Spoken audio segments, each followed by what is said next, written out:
بسم اللہ الرحمن الرحیم۔ بلوچستان کے غیور بھائیوں، کوئٹہ کے بہادر شہریوں، میرے جوانوں، میرے بزرگوں، میری بہنوں اور بھائیوں، آپ کو نواز شریف کا سلام۔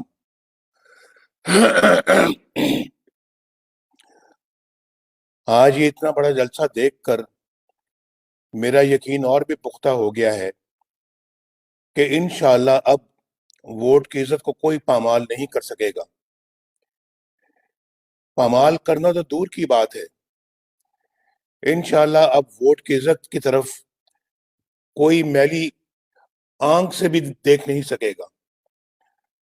جو جذبہ مجھے گجرانوالہ میں نظر آیا، وہی جذبہ میں نے کراچی میں دیکھا، اور الحمدللہ آج وہی جذبہ اور جوش و خروش میں کوئٹہ میں بھی دیکھ رہا ہوں۔ بھائی اور بہنوں، وقت آ گیا ہے۔ معاف کیجیے، میرا گلا مسلسل خراب ہے کچھ دنوں سے۔ وقت آ گیا ہے بھائی اور بہنوں کہ ہم اپنی تقدیر بدلنے کے لیے اب اٹھ کھڑے ہوں۔ اللہ تعالیٰ بھی انہی کی مدد کرتا ہے جو اپنی مدد آپ کرتے ہیں۔ اللہ کا شکر ہے کہ پاکستان کے ہر گوشے کے عوام اپنی قسمت بدلنے کے لیے ایک ہی قافلے کا حصہ بن گئے ہیں۔ آج مجھے اپنے دوست خاصل خان بزنجو کی بڑی شدت سے یاد آ رہی ہے۔ وہ اپنے والد مرحوم کی طرح جمہوریت کے سچے اور کھرے علم بردار تھے۔ ان کی موت میرا ذاتی نقصان تو ہے ہی، لیکن یہ ملک و قوم کا بھی بڑا نقصان ہے۔ وہ ہر فورم پر جرت اور بہادری کے ساتھ اپنا موقف پیش کرتے اور تمام خطروں سے بے نیاز ہو کر سچی بات کہتے تھے۔ اللہ تعالیٰ انہیں اپنے خاص رحمتوں سے نوازے۔ مجھے کل معلوم ہوا ہے کہ محسن داوڑ اور ندیم اصغر کو کوئٹہ ایئرپورٹ پہ سیکیورٹی کے نام پہ گرفتار کیا گیا ہے اور کسی نامعلوم جگہ پہ منتقل کر دیا گیا ہے۔ ہم سب اس عمل کی سختی سے مذمت کرتے ہیں اور سیکیورٹی کے نام پر اس طرح کے اقدامات ہماری ریاست کو پہلے بھی بدنام کرتے رہے ہیں اور آج بھی کر رہے ہیں۔ بڑے افسوس کی بات ہے اور کہ یہ حکومت کس طرح کے کام انجام دے رہی ہے۔ میرے بھائی اور بہنوں، بلوچستان پر جو گزرتی رہی ہے وہ ایک نہایت افسوسناک کہانی ہے۔ مری، بگٹی، بزنجو اور دیگر قبائل کے ساتھ جو سلوک کیا جاتا رہا، بلکہ جو اب تک ہو رہا ہے، وہ ہم سب کے لیے انتہائی دکھ اور رنج کا باعث ہے۔ غداری کا لیبل ہر اس شخص کے ماتھے پر چسپاں کر دیا گیا جس نے سر اٹھا کر بات کرنے کی کوشش کی، جس نے ظلم و ستم کے خلاف احتجاج کیا اور جس نے آزاد قوم کا آزاد شہری ہونے کا حوصلہ کیا۔ وہ صرف اس لیے باغی اور غدار قرار پائے کہ انہوں نے اپنے آئینی حقوق کے لیے آواز اٹھائی، اور کچھ قتل ہو گئے، کچھ ہمیشہ کے لیے لاپتہ کر دیے گئے۔ ان کی قبروں تک کا کوئی نام و نشان نہیں ہے۔ گمشدہ افراد کا مسئلہ آج بھی ہے۔ ہمارے ہم وطن آج بھی اٹھائے جا رہے ہیں۔ کچھ پتہ نہیں انہیں آسمان کھا گیا یا زمین نکل گئی۔